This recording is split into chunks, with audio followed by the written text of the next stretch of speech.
Olá pessoal, sejam bem-vindos à nossa aula de balanço de pagamentos.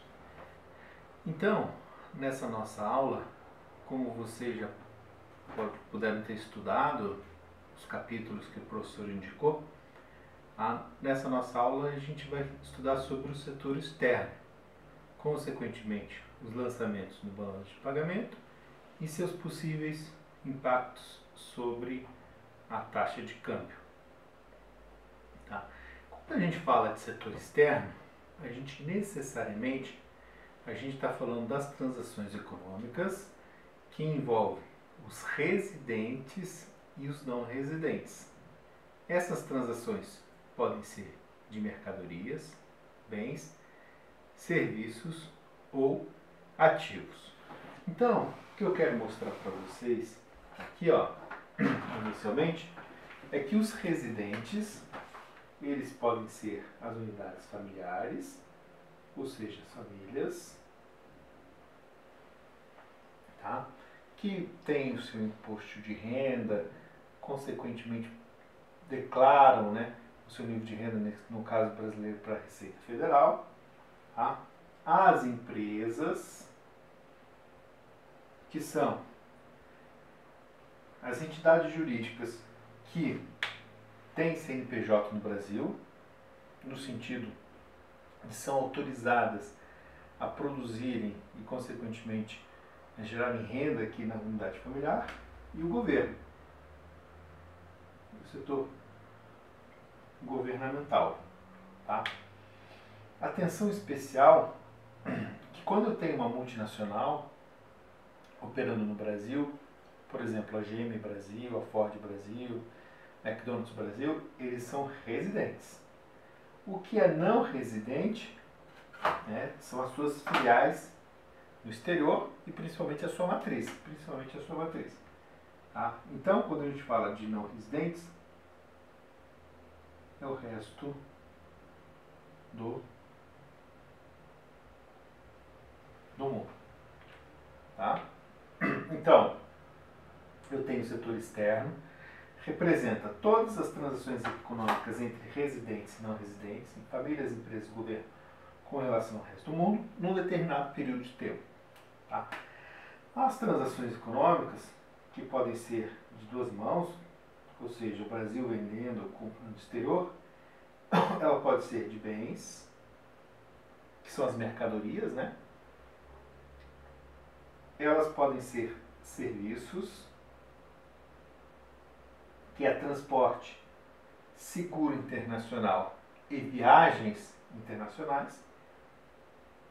E elas podem ser de ativos, tá? E financiamentos, né? Empréstimos, financiamentos e por aí vai. Empréstimos, financiamentos e por aí vai. Tá? Então, todas as transações econômicas entre residentes e não residentes, seja transações de bens, serviços e ativos, elas representam o quê? O movimento do setor externo. Tá?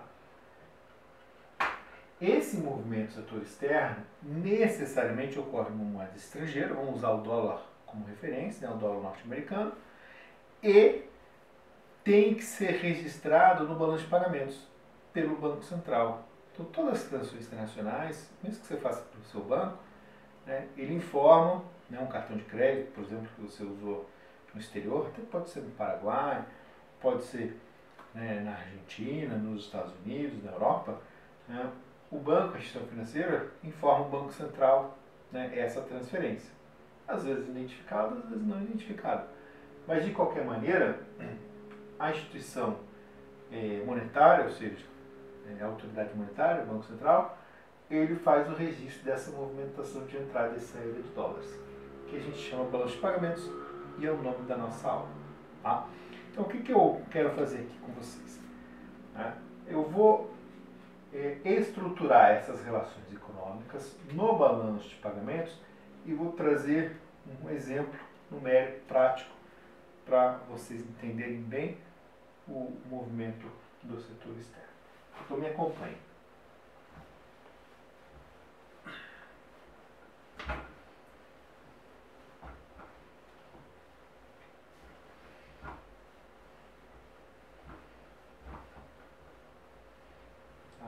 aqui, o que a gente tem agora? Estrutura, vou botar bem em cima aqui para aproveitar o quadro do balanço de pagamentos.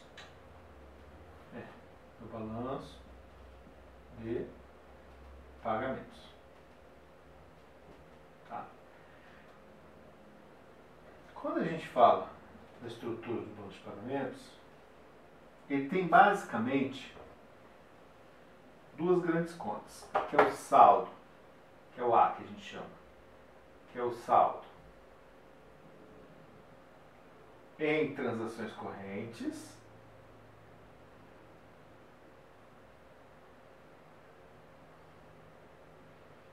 tá? E depois aqui embaixo, aqui ó,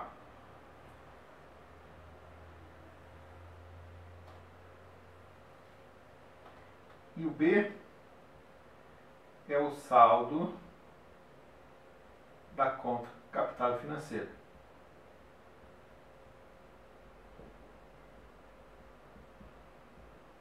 E financeiro. Tá?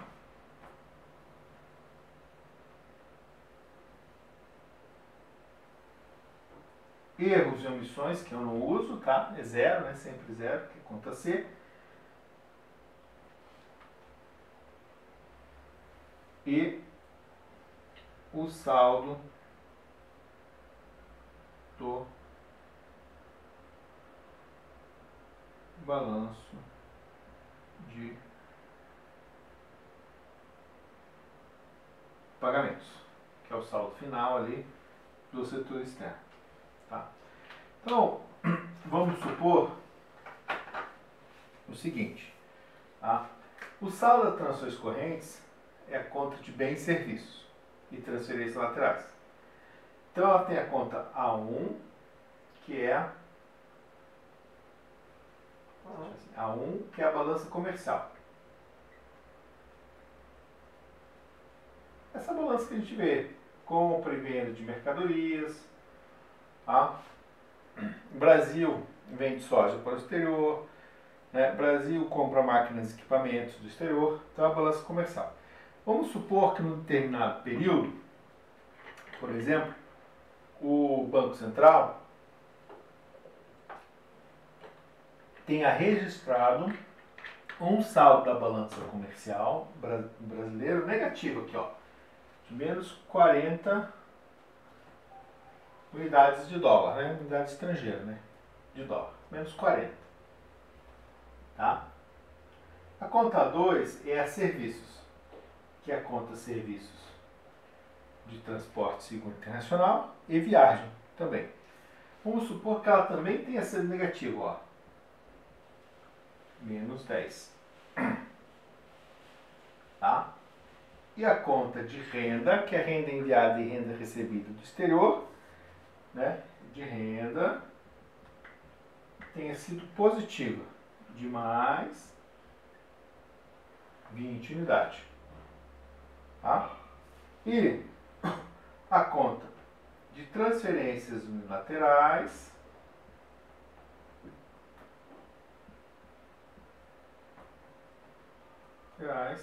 tenha sido positiva de mais 5. Tá? Tá? Somando essas contas, eu vou usar vermelho com destaque aqui, ó.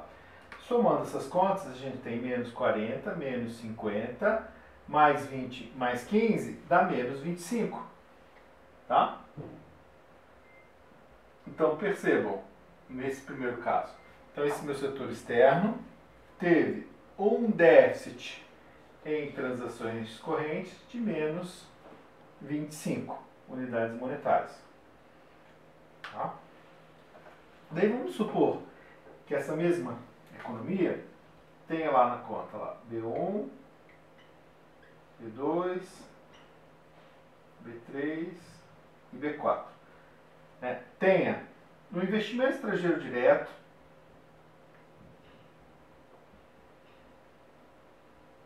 que é o IES de lá, tenha um saldo positivo de mais 20. Ou seja, entrou investimento estrangeiro direto. Empresas vieram para o Brasil, né, se instalaram, construíram, compraram empresas, aí estão operando na economia brasileira. Pode ser, né? Instalou por Burger King, né?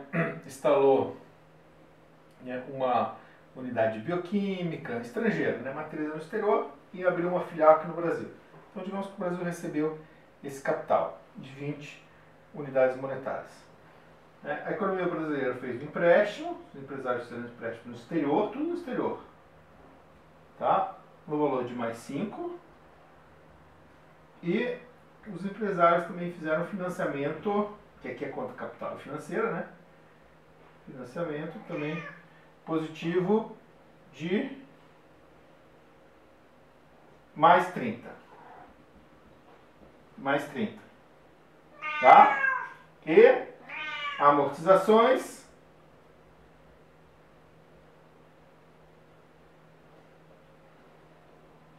de menos 15. Tá? Desconsidera os erros e omissões, ou seja, não tem erros e omissões. Tá? Então, nós temos ali no saldo da conta capital financeira, ó, mais 20, 25, mais 30, menos 15, mais 40. Ó, tá vendo? Ó? Mais 40. Tá? Se eu somar a conta A e a B, a erros e omissões é zero, né, no nosso exemplo, né, não é significativo, nem é relevante para entender o balanço de pagamentos. Tá? Se eu somar a conta A e a B, eu tenho o saldo do setor externo, saldo do balanço de pagamentos. Todas as transações econômicas estão aqui. Tá? Um esquema bem simples, bem direto, conta A e conta B, saldo, né, em transações correntes menos 25, saldo da conta capital mais 40, então nós temos ali, ó, mais 15. Positivo, ó, isso que é importante aqui, ó, positivo. Tá? Foi um saldo de mais 15 unidades monetárias. Tá? Esse saldo positivo de mais 15 unidades monetárias, ele representa que a gente teve uma entrada líquida de dólares, né, com relação ao exterior. Então, por exemplo, a gente teve um acúmulo de divisas nesse caso. Tá? Então é importante deixar bem claro que para a gente ter uma noção se está tendo uma entrada líquida de dólares ou uma saída líquida de dólares, nós temos que observar a estrutura do setor externo, ou seja, do balanço de pagamentos, que é essa estrutura que a gente mostrou aqui. Tá? Então é importante que vocês tenham acompanhado o livro, né? É o quadro 2.1, tem toda essa estrutura, né, de balanço de pagamentos, tá? Que vocês já estão acompanhando. E eu vou relacionar agora, para a gente finalizar a nossa aula, com a taxa de câmbio. Percebam que aqui a gente tem um saldo positivo. Tá? Nós temos que entender como que se relaciona com a taxa de câmbio. Ok? Anotaram aqui? Tá? Aqui são lançamentos, né, que o Banco Central oferece para a gente. Fechamos o saldo e temos, né, depois o resultado final do setor externo, que é a balança de pagamentos. Tá?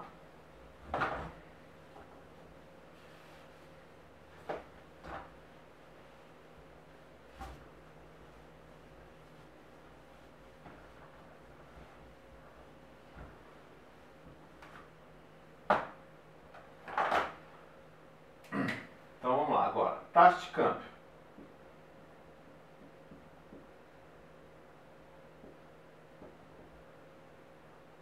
Quando a gente fala de taxa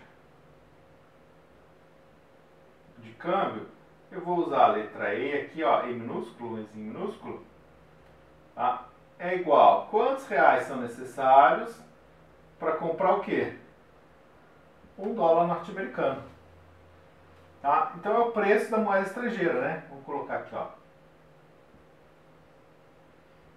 É o preço da moeda estrangeira em reais, né? Então, o dólar agora tá R$5. Putz, subiu, né? Antes estava 4,50, no início do ano estava 4, agora tá R$5. Então, é um preço caro, né? Da moeda estrangeira, então o preço subiu. Tá. Eu vou ficar só nesse conceito do preço, não vou ficar falando em valorização, desvalorização, não é o objetivo aqui, mas o que eu quero levantar aqui para vocês as situações é que, dado o saldo do setor externo, por exemplo, se o saldo do balanço de pagamentos, que é o SPP, for positivo, que nem a gente viu no exemplo passado, ou seja, nesse exemplo dessa aula, se for positivo, eu tenho uma entrada líquida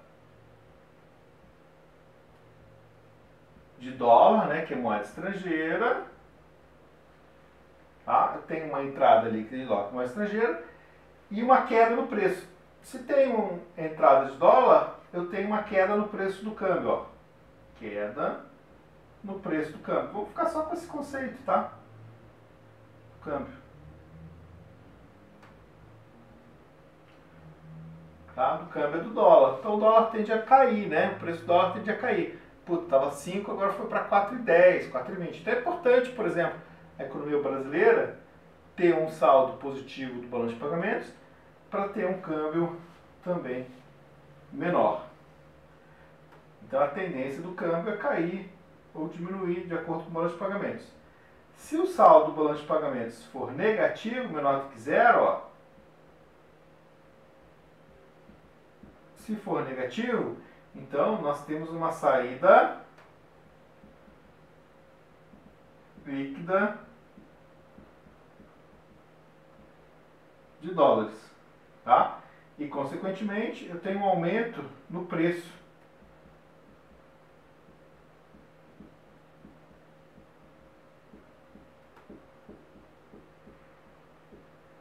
do dólar. Então o preço aumenta, tá? Fazendo com que, né, o dólar, ou seja, a moeda estrangeira fique mais cara. Então a aula de hoje, né, que a gente estruturou, né, com base nos capítulos que vocês estão lendo, ela trabalha com o setor externo, que é um conceito bem direto, bem simples, como o setor externo é registrado no balanço de pagamentos, nas contas saldo de transações correntes e saldo da conta capital financeira, que é a soma dá o balanço de pagamentos, né, que é o setor externo, e como é que isso pode se relacionar com a taxa de câmbio, né? Pode se relacionar. Então a gente diz que, economicamente falando, quando eu tenho um setor externo positivo, é uma tendência do preço do câmbio cair, porque tem entrada líquida de dólares. No outro lado, quando o setor externo é negativo, no sentido de um déficit do setor externo, né, nós temos uma saída líquida de dólares e um aumento no preço do dólar. Porque sai dólar, o dólar fica escasso e, pela lei da oferta e demanda, o preço tende a subir. Tá bom? Então essa foi a nossa aula sobre balanço de pagamentos, setor externo. Agradeço a presença de todos, o acompanhamento de todos e um grande abraço a todos.